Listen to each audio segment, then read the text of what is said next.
Ouais. Rémi, tu voulais dire quelque chose? Oh, écoute, oui, je vais essayer de concentrer un peu peut-être mon propos parce qu'également moi, je dois partir dans quelques dizaines de minutes. Donc je me demande, cher Stéphane, s'il n'y a pas de votre part, en l'occurrence, une forme de naïveté. Je veux dire par là, je suis tout à fait d'accord avec vous. Lorsqu'on parle d'élection, moi je me reporte souvent à la grève des électeurs d'Octave Mirbeau, qui me paraît indépassable de ce point de vue-là. C'est-à-dire que c'est une manière très juste, très exacte de voir ce qu'il en est véritablement du processus électoral dans une démocratie libérale et dans une démocratie purement formelle, qui est d'ailleurs passée à un autre stade maintenant depuis quelques années, et en particulier avec la crise dite du Covid, c'est-à-dire qu'elle ne s'embarrasse même plus de son formalisme institutionnel. On a déjà une prise de pouvoir. Les intermédiaires politiques qui faisaient illusion sont eux-mêmes dépassés. On nomme quasiment des banquiers directement, hein, Macron, Draghi. La banque ne s'embarrasse plus du tout de ce genre de respect formel du processus démocratique. Ah, où est la naïveté? Où serait la naïveté de ma part? Alors, la naïveté, c'est de penser que le processus électoral peut quoi que ce soit. Et c'est de penser que la France insoumise peut quoi que ce soit. Sur c'est Coluche, hein, qui disait si les élections servaient à quelque chose, elles auraient été interdites depuis longtemps. Je crois qu'il a tout à fait raison. C'est du Mirbeau formulé d'une nouvelle manière. En ce qui concerne la France insoumise, je crois qu'il y a une répartition des rôles dans le spectacle de la théâtrocratie. C'est le Platon des lois qui, à propos de la démocratie, parle de théâtrocratie. Donc nous sommes dans un registre. Bon, Debord parle de spectacle. C'est la même chose, hein. Donc, dans ce spectacle théâtrocratique, Mélenchon joue un rôle. Et il est payé pour ça, si j'ose dire, hein, comme tous les acteurs. Comme tous les acteurs. C'est vrai. Ce rôle-là, c'est celui, mutatis mutandis, qu'a joué Maurice Thorez dans les années, disons, dans les années 30. Et la raison d'être de L'époque Maurice n'est plus la Thorez, même, Rémi. L'époque n'est plus du tout la même et les circonstances pardon. sont plus les mêmes. L'époque n'est plus la même et les circonstances sont plus les mêmes. Oui, On peut comparer les personnalités, mais l'époque n'a plus rien à voir. Donc, on n'est oui, pas non mais plus en juste, alors, 40. je termine, hein.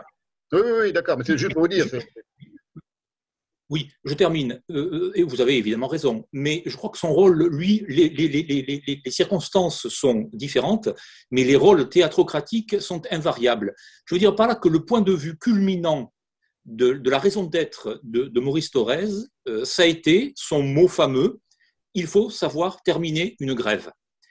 Je dis en 36, je dis que la mission de la France insoumise aujourd'hui, en cas d'accession au pouvoir, ce à quoi je ne crois pas, ce sera de dire il faut savoir terminer une grève. Non, pas du tout. C'est Qu'est-ce qui vous fait dire ça? Ça ne correspond pas du tout à leur discours. Ils ont soutenu les Gilets jaunes depuis le début. Et d'autre part, quand vous dites le, théâtrocratie, d'un point de vue philosophique, vous avez raison sur le côté théâtro, mais pas sur le côté cratie. C'est qu'il n'y a plus du tout de pouvoir de la théâtrocratie. Le théâtro, c'est précisément ce qui dissimule qui vraiment est au pouvoir et aujourd'hui réorganise la société. Ce n'est pas ceux qui apparaissent. C'est oui, pas absolument. d'un tel. Non, ce sont ceux qui tiennent, ce sont ceux Je qui sais, tiennent les fils des marionnettes.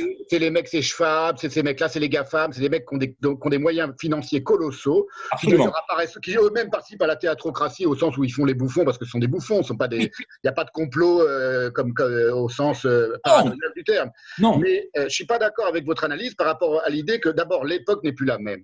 La cybernétique sous Torres, ça voulait rien dire. La nature n'était pas en danger, la planète n'était pas en danger comme elle l'est maintenant. Il faut y penser à ça aussi. Oui, Les éléments qu'on a pour juger aujourd'hui de ce qu'est le monde n'ont plus rien à voir. Les comparaisons historiques, elles valent ce qu'elles valent.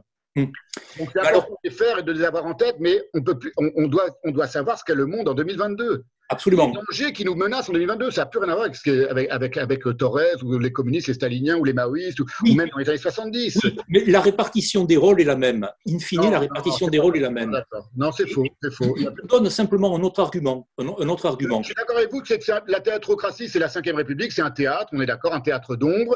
Est-ce que c'est pour ça qu'il ne faut pas voter, qu'il ne faut pas essayer de dégommer ce théâtre d'ombre? Les seuls qui sérieusement proposent d'en finir avec ce théâtre d'ombre qu'est la Ve République, c'est quand même les mecs de la France insoumise. Alors, à moins de croire qu'ils ne vont absolument pas appliquer ce qu'ils proposent, leur RIC et tout ça. Ils ne l'appliqueront pas plus que Mitterrand de 1981 à 1983.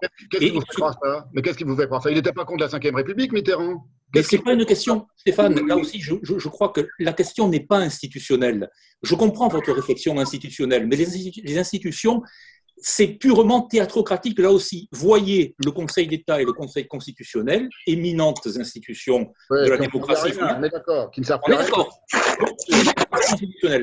Je vous donne un autre argument simplement à propos du changement d'époque, qui est un peu plus politicien. Mais vous savez qu'il y avait deux fractions dans la France insoumise. Il y avait, si j'ose dire, les indigénistes et les souverainistes, pour aller vite.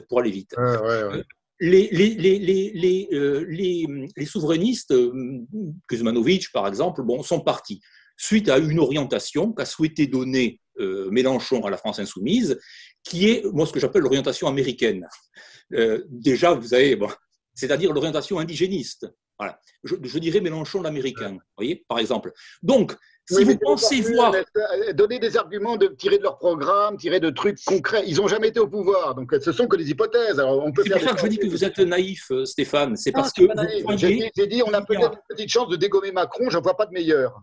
Alors voilà, c'est tout. Quelqu'un de droite vous dira la meilleure chance de dégommer Macron, c'est de voter Zemmour ou Marine Le Pen.